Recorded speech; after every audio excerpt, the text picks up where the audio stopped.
Thank you for joining us wherever you are. This podcast episode is brought to you by the Old Ways Actual Play Team.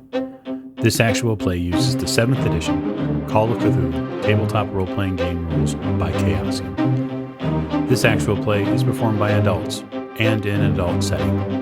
While we try very hard to stick to language for all ages, listeners should know that this podcast may include mature themes. All content, including names, places, events, companies, and etc., that may bear resemblance to entities living or dead, is strictly coincidental. My name is Michael Diamond, and for tonight's game, I will be your keeper. Thank you for joining us again on another episode of the Old Ways Podcast. I'm your keeper, Keeper Michael, and we return for a very special look inside our Horror on the Orient Express campaign. So, I am joined by none other than Lady Elisabeth Fitzroy, who's played by...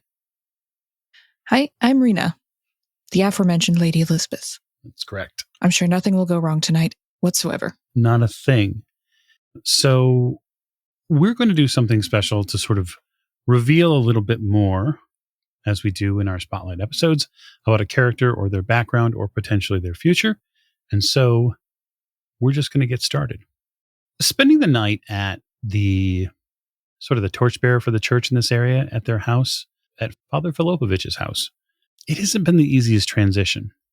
The bed here is soft enough, but throughout the night you end up tossing and turning, which is not uncommon for you. You've been in a lot of different beds along the travels here, and not all of them have been up to snuff when it comes to what your needs are. Certainly, you're not in a bed as nice as you have at Maplebrook or at any of the other sort of houses that the aristocracy uses that your extended family might have. Miss Bellinger is sawing logs in the corner. She's completely passed out. So at least one of you will be getting sleep. It's still a little bit troubling, the relationship that the father and his wife have. It's a little strange, if nothing else, because of some of the exchanges that you had, the glances, some of the words that she used, her very dutiful, and I think the word that sticks probably out in your head at 2 o'clock in the morning or whatever hour it seems to be is subservient. It's sort of a nasty word that your rather expanded vocabulary brings up from the bowels of who knows where. But it's one of those words, subservient, that it leaves a bad taste in your mouth, but that's what it feels like. The fire, as much as it was here in the fireplace in this room, has long since died down to embers. The room is not cold by any means, but it has cooled from the earlier portion of the night. And the basin is still there. The pitcher of water that was given to you is still available, but you can tell from your senses here that the house is still very much closed. Nothing's stirring outside. I think I'm used to the quiet late at night. Even when I'm home in my own bed, in my little space all to myself, sometimes my knees don't let me sleep very well, or my shoulders. Sometimes just the pain itself doesn't allow for sleep, and so I just lay awake listening. Normally without someone snoring away in a corner, which rather makes one want to puncture one's own eardrums. But it's a bit of a different situation. And also I don't have a maid to call to stoke up the fire again. You do not. Nor a personal servant who might be available to assist you with any of your other needs. Perhaps a calming cup of tea or a warm blanket, something to help you find that sleep that you've lost. And so you lay there for just a few minutes, wondering when and if sleep will ever come again. And as you've done before, countless times, you fall back into mental mantras and ways to sort of trick your own mind into falling back asleep. It's something that likely you were taught at a very young age, or perhaps even taught yourself. But you find a way to step back through the day's events and then unpack some of the words that the Father used at the church,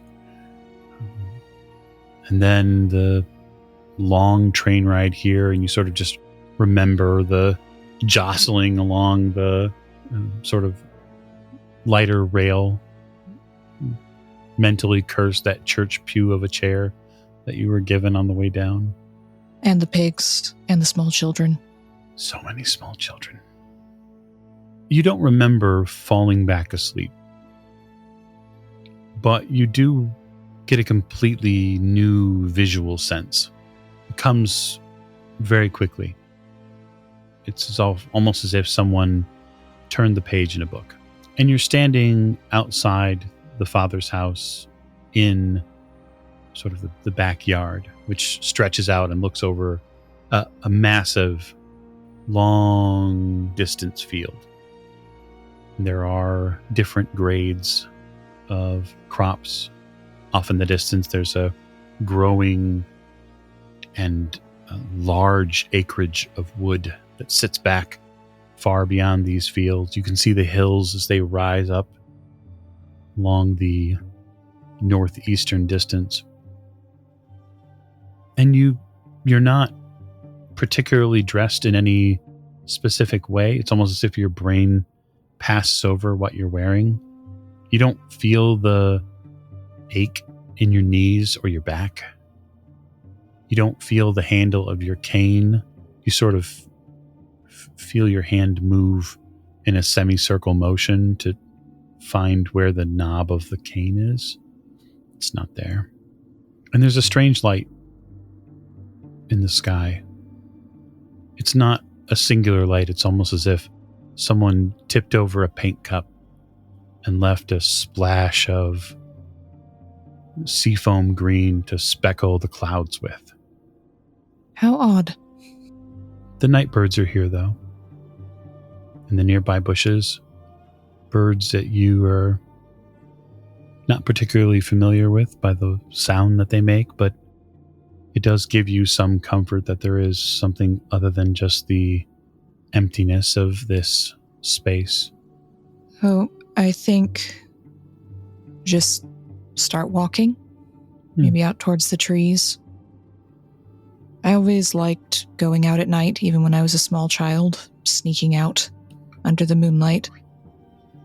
There is a fair amount of moonlight here. It's a half moon this evening. Mm-hmm.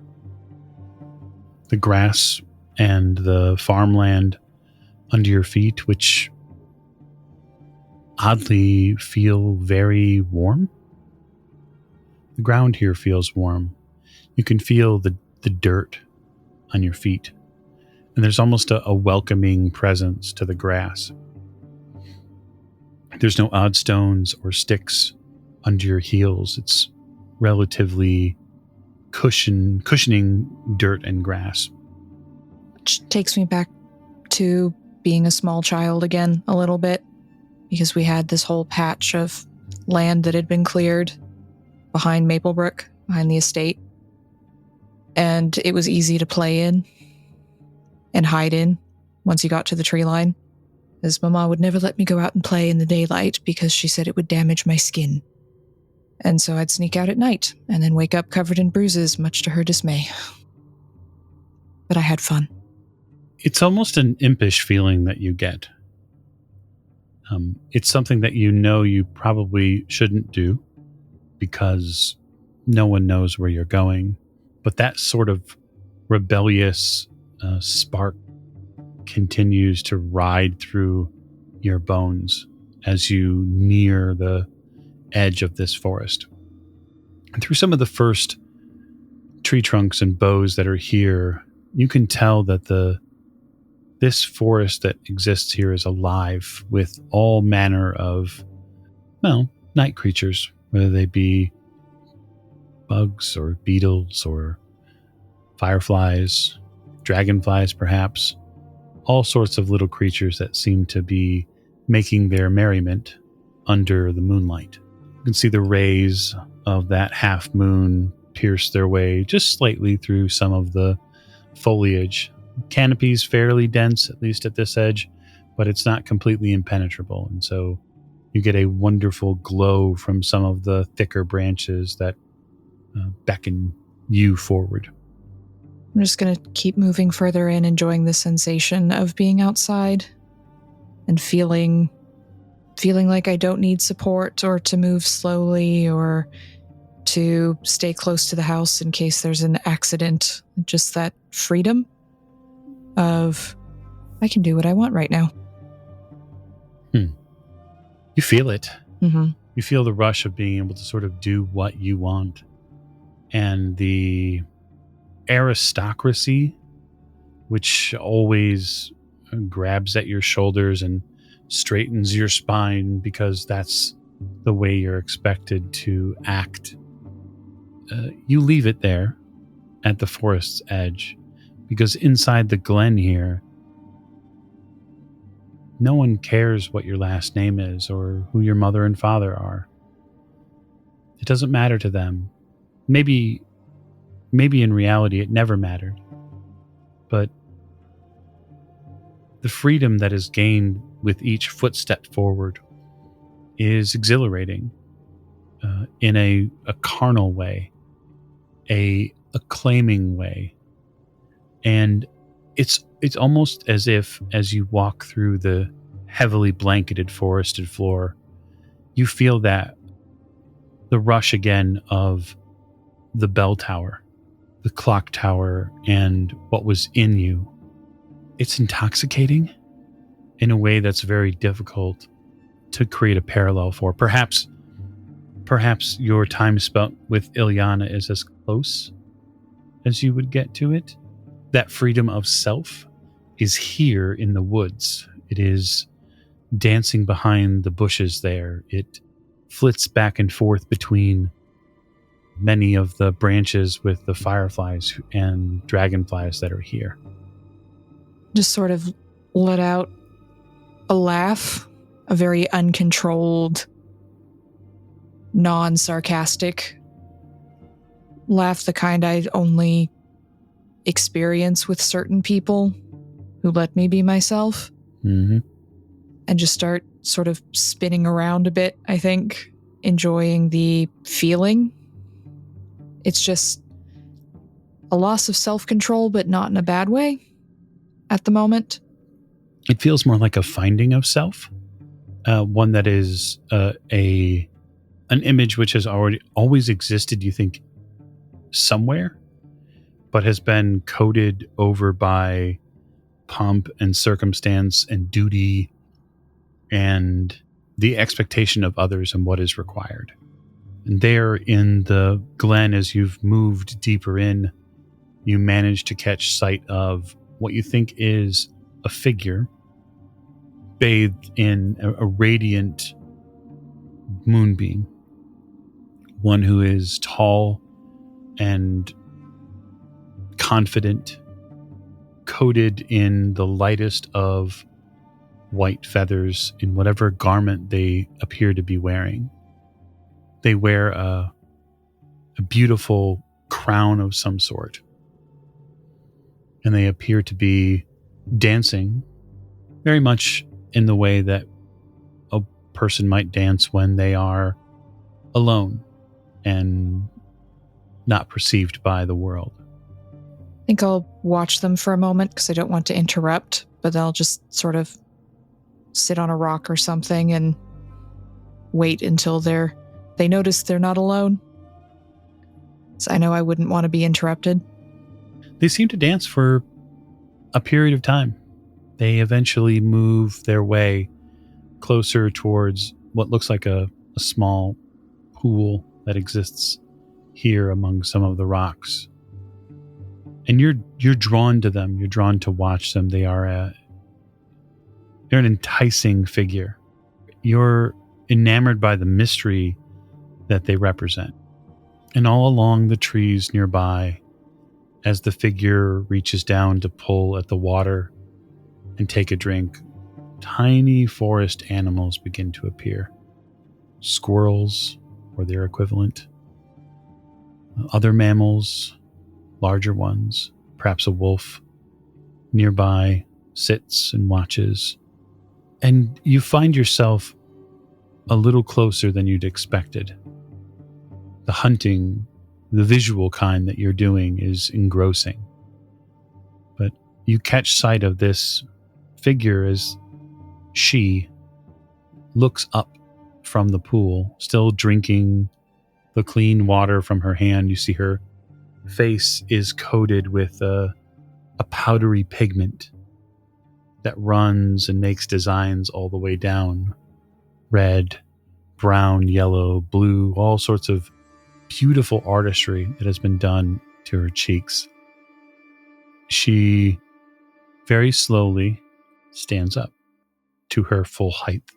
Not in an imperious way, as your waking world self might do, but in one of deference to a new visitor.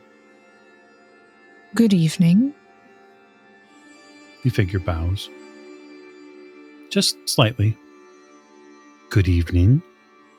Their voice sort of wafts through the air towards you. It splits and reconnects and comes in from both your left and your right ear as a mix of a stronger male voice and a honeyed sweet woman's voice.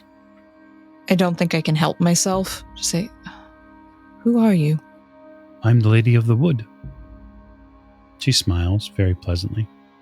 That would explain all the little animals around. Ah, yes. She seems to have noticed them for the first time. My children.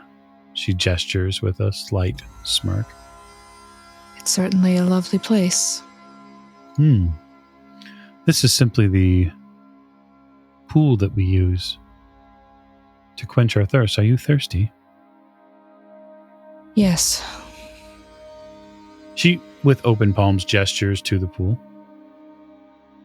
Probably slightly taken aback because I've never done such a thing. But go over and very cautiously, I think, scoop some of the water up.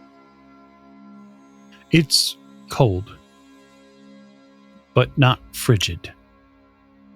You can feel the weight of the water and the space around you in the cup of your hand. Taking a sort of deep, contemplative breath and then have a drink.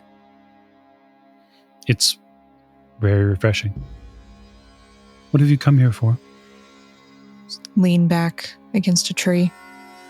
You know, that's a very good question. Freedom? If I may use that word. Certainly.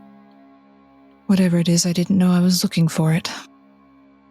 Freedom is something that everyone should have. No one needs to be trapped, whether in a home or a marriage. Sort of slightly look over my shoulder as if back towards the house. A city, whatever.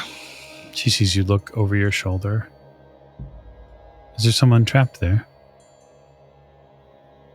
I think so. A woman in a marriage that doesn't seem to respect her or value her at all.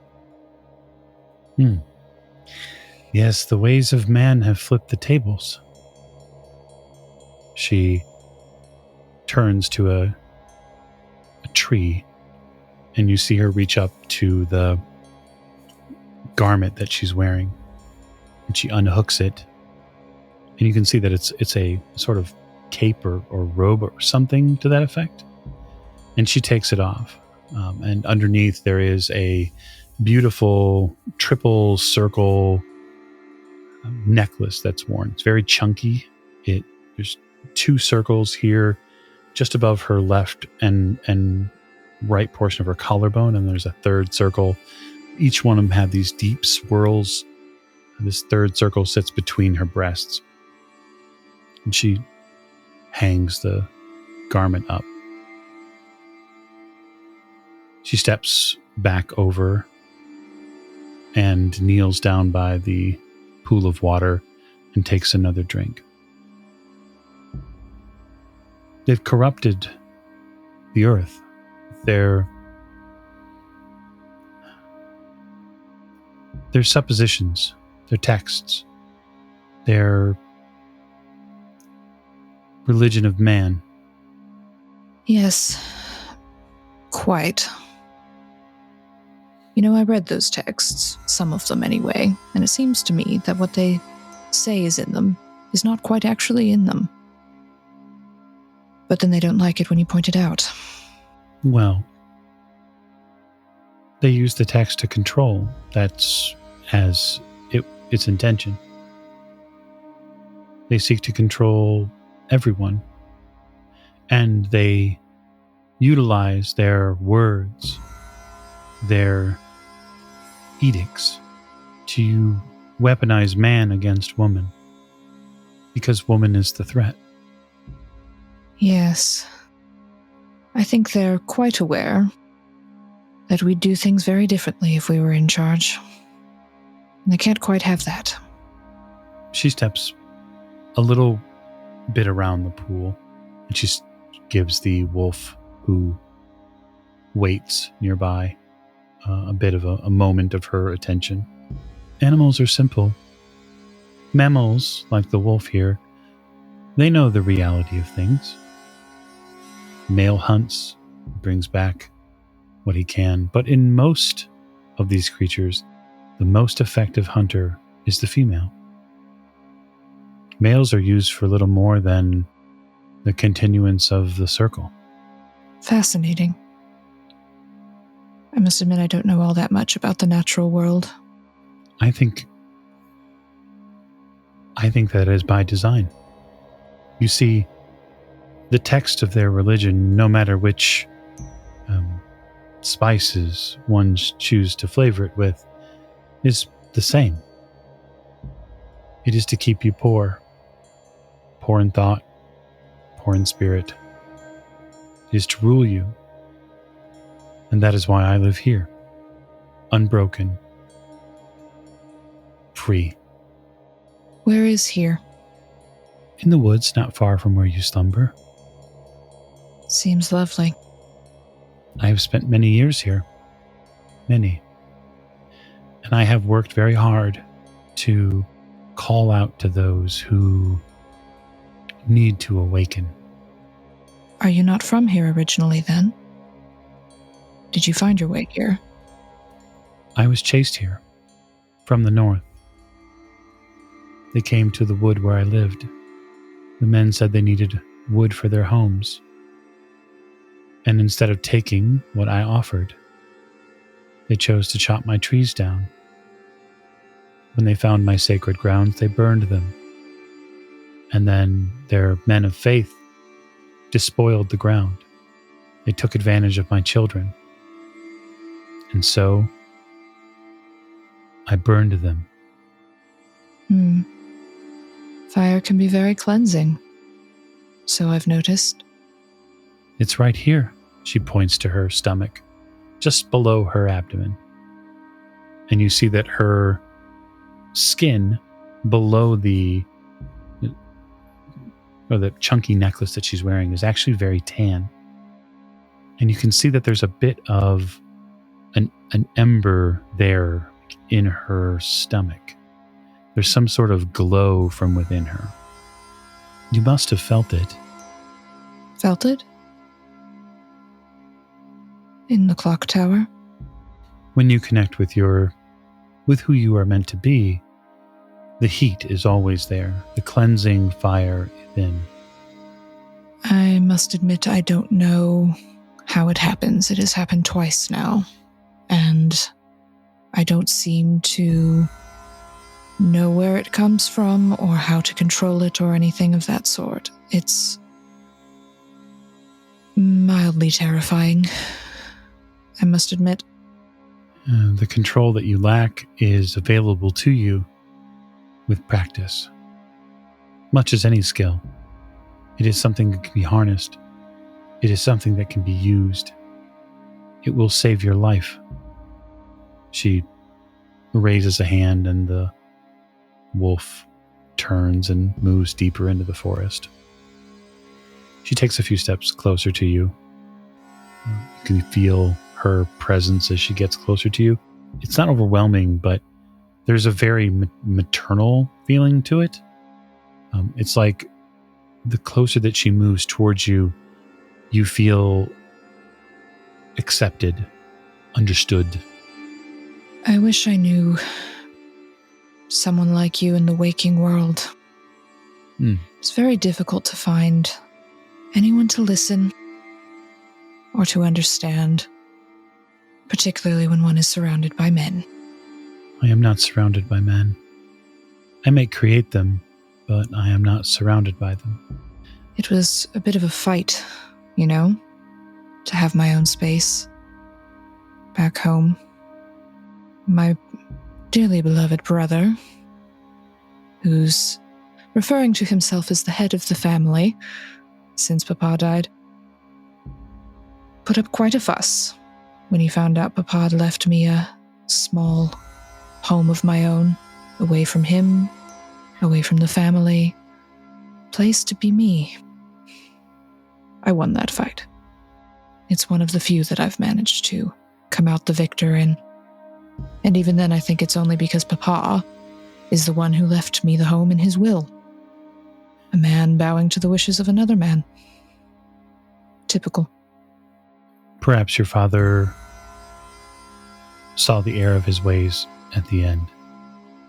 It is not uncommon in your world for men to leave their sons everything.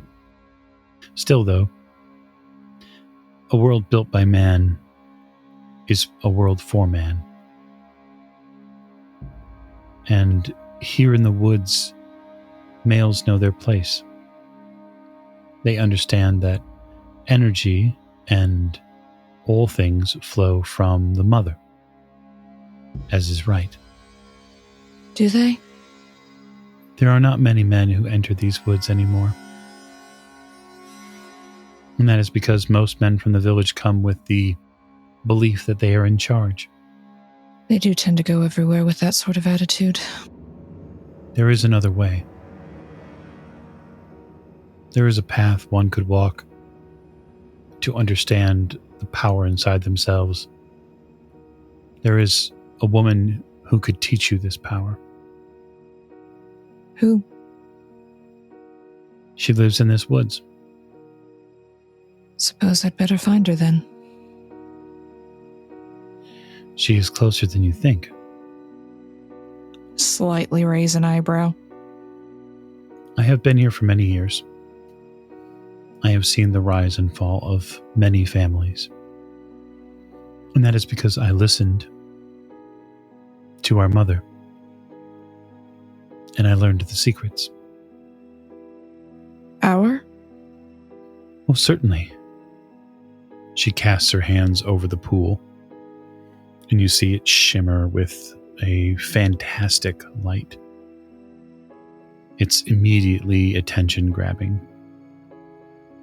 And you see the smallest of herbs begin to sprout, almost as if a vision of seeing plants grow, as if they've been bisected. You can see the earth and the dirt, and you see the roots travel down, and then suddenly you are a root, and you are traveling down deep, deep into the earth, where there is this beautiful beating heart of existence, the earth, something so unimaginably large. You are connected to it. And you get a vision of the role of what the mother is, what its purpose is, that it must connect all living things, that its goal is to have a hand in the birth, rebirth, and death cycle. Something that is beyond any textbook that you could have read yourself or been taught at a university. There is a deep connection from that place that travels all the way up, back into the forest, through the pool of water, out into the dirt, and into your body. It's overwhelming, but also very comforting in a way, I think, because I have been isolated for so very long. When my parents realized as a child that I was sick and I wasn't allowed to play with the other kids. And then growing up as a lady, they carefully controlled who I was allowed to see, where I was allowed to go, what pets I was allowed to have even. And I've never been in a place where I could feel connected to anyone anywhere, other than the nights with Ilyana. You get a beautiful perspective of the woods, the creatures that live in this area, whether it be the small animals, the birds that roost in the trees here, the wolves, wild goats, all sorts of creatures. And you feel that there are other entities here, other consciousness. You can feel people is the wrong word, but there are some sort of higher life form here. One on par, if not above your own. And there's a very light hand on your shoulder. And you come rushing back into your body. And the woman is standing beside you with her hand just gently on the top of your shoulder. And she says, "Not too much. Your connection to the mother is new. It can be very intoxicating to stay there." How could you have too much of this? You must learn to channel it. How? There is an old woman who lives in this wood. She is my grandmother. In the coming days, you will come to meet her. Your traveling companions will oppose her. They will see her as a foul entity, something to be feared. They do not understand her or her ways. And although you might encounter other denizens here of the woods, ones you may not like, it does not mean that the mother's path was not laid for you to meet her. Do not allow aspects of Mother's creation to derail you. Not all of creation has to be perfect. Father managed to produce me, after all. She smiles widely. When she smiles widely, I'd like you to make a power roll. Oh dear. 006 under 70. You have a immediate layer over layer vision of this woman, and you see her in the regalia, and you see her with a beautiful headdress on, and you see her with a cup, and you see her staring into your father's eyes, pouring this fluid into his open mouth. And you understand now that the two women are exactly the same person. They have not aged a day. And now you make a sand roll. Yeah. Missed it by 1, 69 over 68. Nice. All right. Nice. So let's see here. You are going to lose 5 points of sanity. Will now immediately make me an intelligence roll. I'm very smart. Indeed you are. But I rolled a 90 over 65. I'm going to play a hand of fate against you. Of course you are. And so you'll succeed on that roll. Things begin to interlock in your brain very quickly. You were always a good student, even if sometimes it bothered other people about how good you were. The woman here is your father's lover, but she's more than that. She's clearly an entity of great power, and she is being very deferring to you. She's being very helpful. She truly cares about your future. She is wonderfully beautiful, and it's something that you connect with for the first time. And you don't know why you didn't notice it at first, but she's almost angelically beautiful in the human version of angels rather than the, we'll just say, ecclesiastic version. And that first look back up to her is it's a bucket of arousal you are not prepared for. And you get the intense vision of what it was like for her to be pregnant.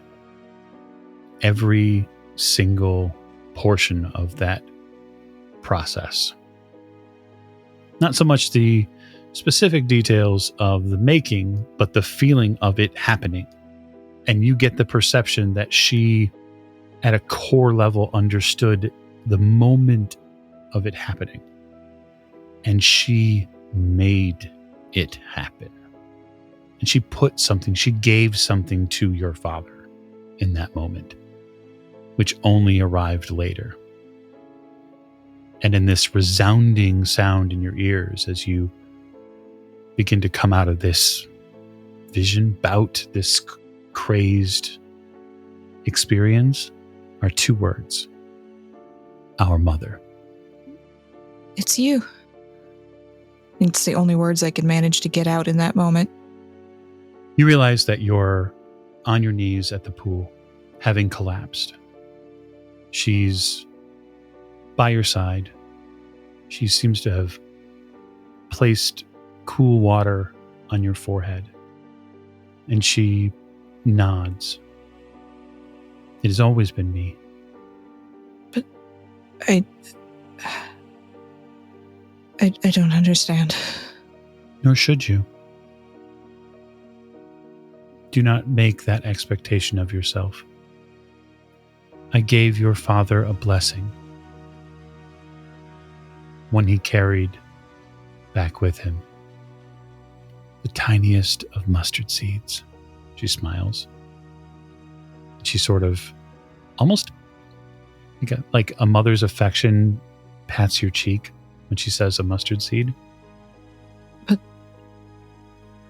why? Why him?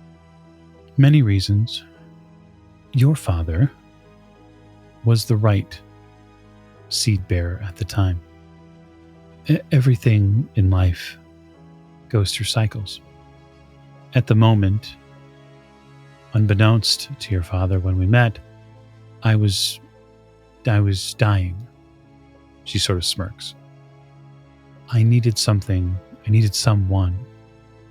to pass on what I could.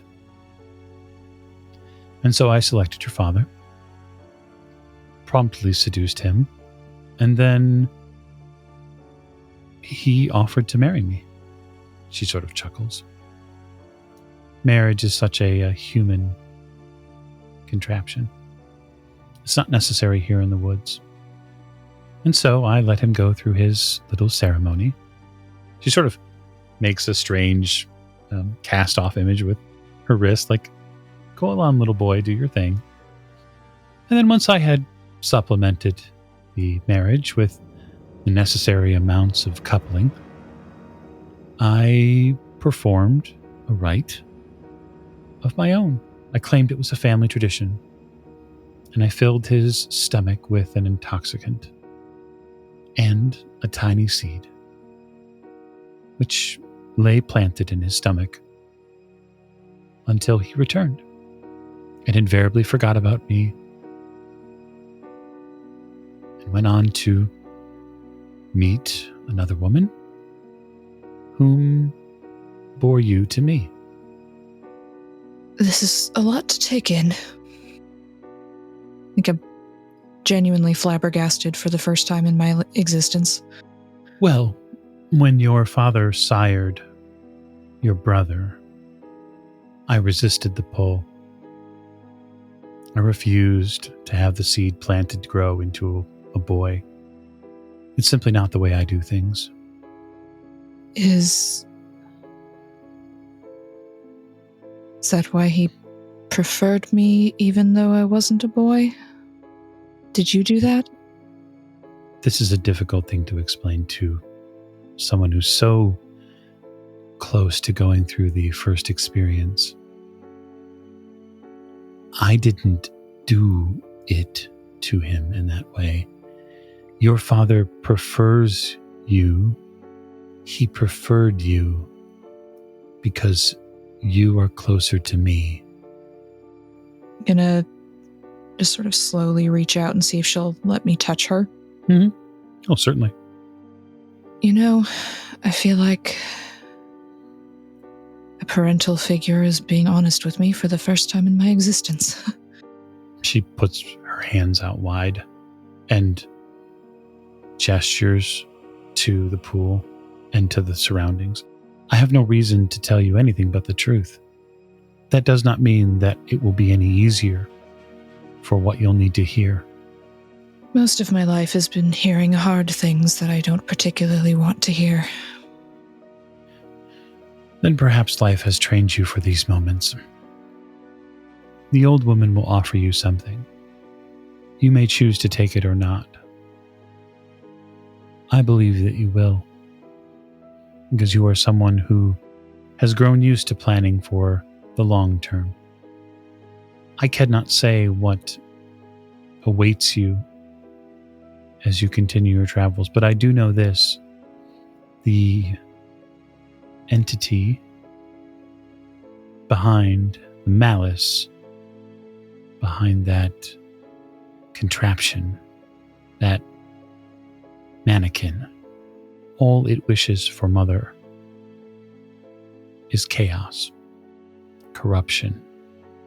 I've sensed that. It seems to be affecting my companion, Miss Bellinger, in quite insidious ways. Naivete. It unfortunately is something that I believe she may be full up on. This does not mean that you cannot save her from this contraption. You may be the only one, in fact. But you are going to have to agree to some harder terms, one which Mother is willing to present to you through the old woman. Well, I don't know what I'll say until I hear it, of course, but I will. I'm going to give you something. It's a small gift, but I think it's important. She reaches her hand down into the water and moves it in a clockwise formation. You can hear her count. 1, 2, 3. She counts all the way to 5, 4, 5. And then she reaches down and she pulls the water, cups it into her hand. And instead of it being that sort of crystal clear water, this water is almost white. It's like a milky substance that she pulls out. And she offers it to you with 2 hands.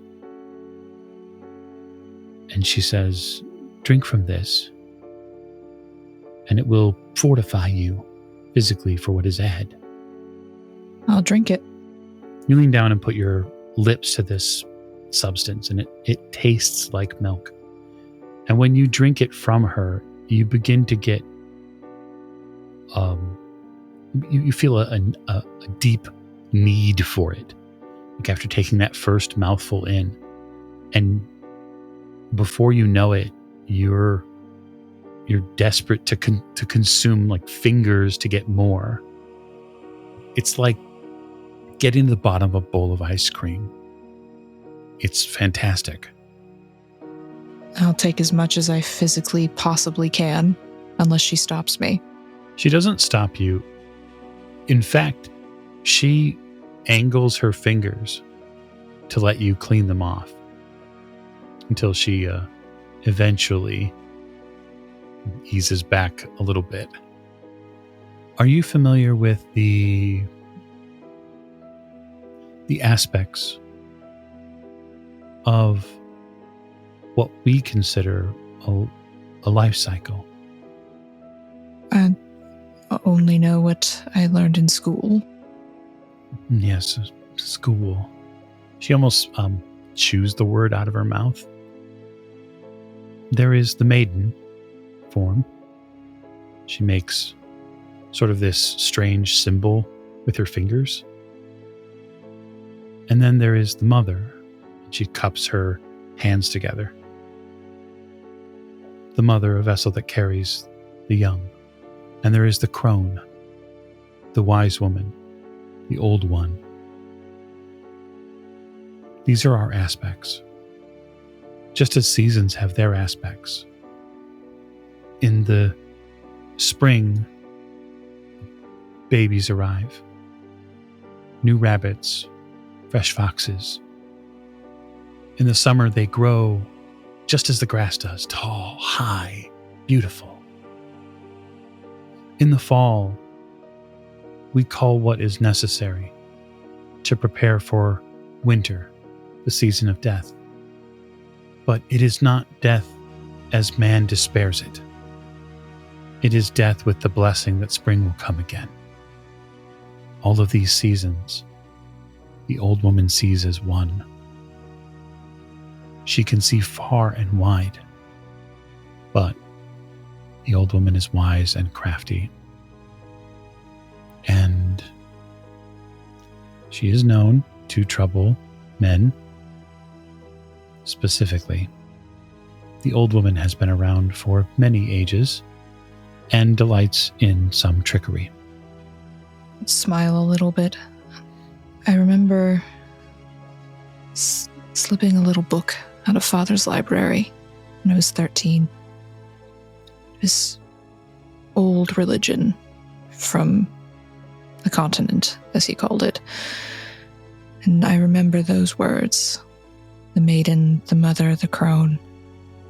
And then Papa came into the room and ripped it out of my hands and said it was not appropriate for me to read. Now I think I understand.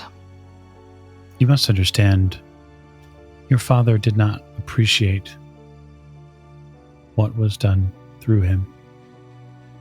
I did see him once more. He was quite cross at being duped. But, just as any man does, he played his purpose. She stands up. Now, what do I call you? Mother, of course. I wasn't sure if that would be too forward or not. Still a bit prim and proper even out here.